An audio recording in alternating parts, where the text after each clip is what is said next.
Hello everybody, I hope that everyone is doing super well, and Joe Higashi is officially out in Fatal Fury City of the Wolves, and with this video I want to help you out to basically learn the character, get started with it, with 5 key things that are gonna make you a better Joe player in City of the Wolves. And this video is sponsored by SNK, so of course a huge thank you and a shout out to SNK for this incredible opportunity. And do not forget to check out the Fatal Fury Discord, because there's a lot of stuff for Joe there, like there's gonna be a Joe combo contest, a Joe only tournament, and more. So do not sleep on the Discord, you should probably give it a try. And let's start with the actual tips, okay? So the first tip is that you should be trying to learn and understand really well the new counter stance that Joe has. This is like a huge addition to Joe's game plan, and it makes him a much complete character, because not only he has access now to a very defensive option overall, but also he has better mix-up. So now every single knockdown, since Joe has this, you have to think of like a 3-way mix-up, you know, like overhead, low,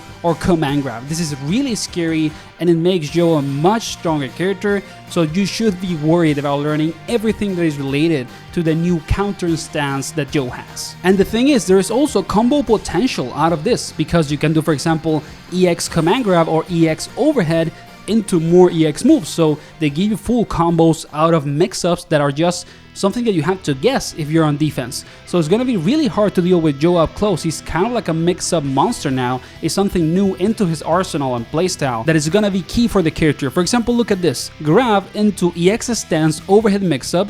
You get your combo that does scale damage, but it gives you the corner, and then in the corner, low mix-up into DP break, because Joe can do that from lows, and then boom, another super, and the opponent is almost, you know, gone. So it is a really strong thing that you have to understand about the character. And now let's move into tip number 2, because yes, Joe is stronger up close now with all of these mix-ups and stances and counters, but he's also kind of weaker when it comes to zoning. Maybe he's not really a classic zoner anymore. He has always been this kind of character that controls the screen and has a lot of power over the pace of the match. But if you look now, the tornadoes are kind of smaller. The amount of time for recovery that you can do a NATO and then do a DP is kind of significant, so it's going to be easier for people to jump over them, and the tornadoes are not that big. So maybe Joe is not a classic zoner anymore. The tornadoes are still really good. You can get stuff like this, for example, EX tornado into confirming a level 2 super, and you get a big chunk of damage and Oki. So I do believe that like the fireballs are still gonna be a key part of Joe's game plan, and he is still a zoner character, but it's not necessarily like the only thing that he's gonna do, like in maybe super classic KOF games and old Fatal Furies. So if you're gonna play Joe, you should probably be thinking of him more like a jack of all trades character, or a zoner that doesn't use zoning with the goal of keeping the opponent away, but just looking for a way to get in. You know, that's kind of like the archetype in which I would put Joe in City of the Wolves, but he's still really strong. And the reason why I think that zoning is also still going to be relevant, even though it's not the best, is because his other special moves like the classic kicks still have a ton of range, and you can get some stuff from, for example, light kick counter hit and get a combo and all of that. So it is still going to be relevant, this super classic Joe gameplay that you do fireballs and then kicks in case that the other guy is dashing, you get a knockdown, you know, and you dash and get your offense going. It's still going to be relevant, but maybe not as big as it used to be in more OG games. If you have been enjoying the content until now, please consider giving the video a like and subscribing. I cover a ton of different fighting games, including Fatal Fury, of course, and it helps the channel to keep growing. Thank you for your support, and let's get into tip number 3. And for tip number 3, it's gonna be the new super that Joe has, this Charge Punch. It is a really interesting thing that they added to the character, and it gives him a lot of combo potential. You can do this by doing 2 Hadoukens and light or heavy kick, depending if you want a level 1 or 2.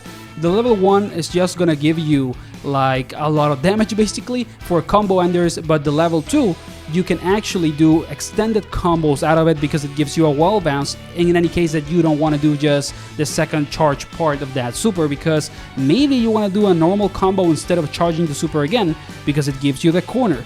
So this is something that is probably going to be really relevant in how you optimize Joe combos. You know, it's gonna be a big part of the character, and you can use it in a lot of different situations. Like you can confirm EX fireballs into it, you can do it after regular VNBs, you can also do the super with the 2 charge punches instead of going to the corner, and it's gonna give you good Oki. So there is a lot of like variety in Joe's game plan, both in combos and Oki options thanks to how you use this new super. Just take a look into this sequence, right? You probably do the super after a combo as an ender, you do the 2 charge punches, you dash out because it gives you amazing Oki, you get a stance mix-up out of it like I did with the X one, and then boom, you get the corner, more mix-up options, and the opponent is almost gone. So if you use the super well, you can kind of prioritize either Oki or corner carry. Instead of doing the second charge punch, you do your normal combo with, you know, breaking DPs and all of that. So it's gonna be a big part of the character. And now we'll move into tip number 4, and it's gonna be Joe's Rev Blow and a couple of buttons. Like, Joe has an insane Rev Blow both in the ground and in the air. The ground one has kind of like the range of Round Star, which is a lot. It moves him forward, of course, so it's like a dash attack in many ways. And it is quite quick when it comes to recovering. Like, it doesn't have a lot of like lag at the end. And in the air, Joe also has a dive kick. And the thing about this dive kick that makes it insane is that when you look at it, it stops Joe momentum in the air a little bit. And we all know that Fatal Fury can be like an end-tier simulator game. Sometimes there is a lot of like DP breaks into full combos that were an end-tier, and it basically stops your jump-ins.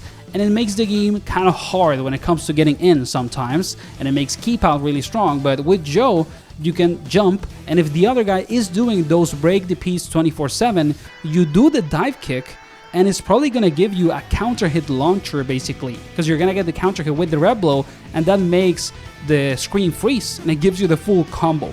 So it's gonna be a huge thing for Joe to use the Rev Blow in the air and on the ground. And then of course we also have a couple of buttons, right? We have Close Heavy Punch, which is insane. It's super plus both on hit and on block if you do a feint after it. So you should always do Close Heavy Punch into feint 24/7. It's going to be one of the best things. And also, Joe has an amazing heavy kick. It has a lot of range. You can cancel it into supers. You cannot cancel it into special moves, but into supers you can. And Joe has a super that allows him to do combos. So this button is going to be quite strong. Like, it has all the range that you need. It's going to be a big check in the neutral, and it's gonna give you all the opportunity to get big damage. So you should be using these 2 buttons a lot, Close Heavy Punch and Heavy Kick. And now we finally get into the last tip, and it's actually something related to movement. Joe has one feint, which is down feint if I'm not wrong, that gives him this weird dash. It's super weird, to be honest. It's kind of like a command dash. And the thing is, you can do a regular dash and do this down feint right after the regular dash. So Joe has a way of kind of like moving in the ground that is maybe quicker than most of the casts that doesn't have a run, you know, that has a regular dash, unless you're wave dashing maybe. So this could be really useful in some sequences of Oki, for example, in which you're at the perfect range, in which you do dash into the command dash with down feint, and boom, you're on top of the face of your opponent and you have the plus frames, okay?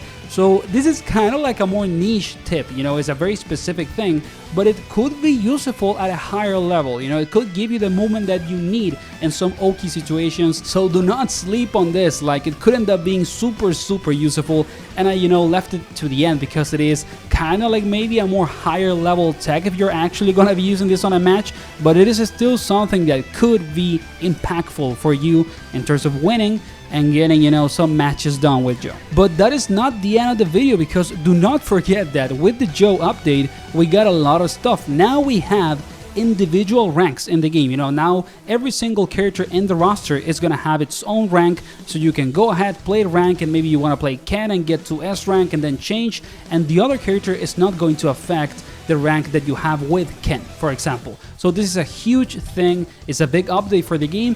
Maybe it's gonna bring up a lot of people into it, hopefully, because Fatal Fury deserves more attention. Now also there's another update that makes a stage and music preference separated. So you can play, you know, a stage with a track that is not connected to that stage specifically. We needed this, so it is big that is actually in the game now. And of course there's also some balance changes. It seems like they are not the biggest in the world, but it's gonna maybe give a couple of characters some key quality of life features that they didn't have in the past. So let's hope that the patch actually helps some characters to get better. And that would be kind of like a quick summary of all the updates. There is more, there is more details in some changes that are a little smaller, but that could be significant depending on what you're looking for in the game. I'm gonna leave a link in the description into the website with every detail from the patch in case you want to check it out. And of course, if you enjoyed the video, like and subscribe to support the channel to keep it coming with new videos and growing. And see you on the next one, guys.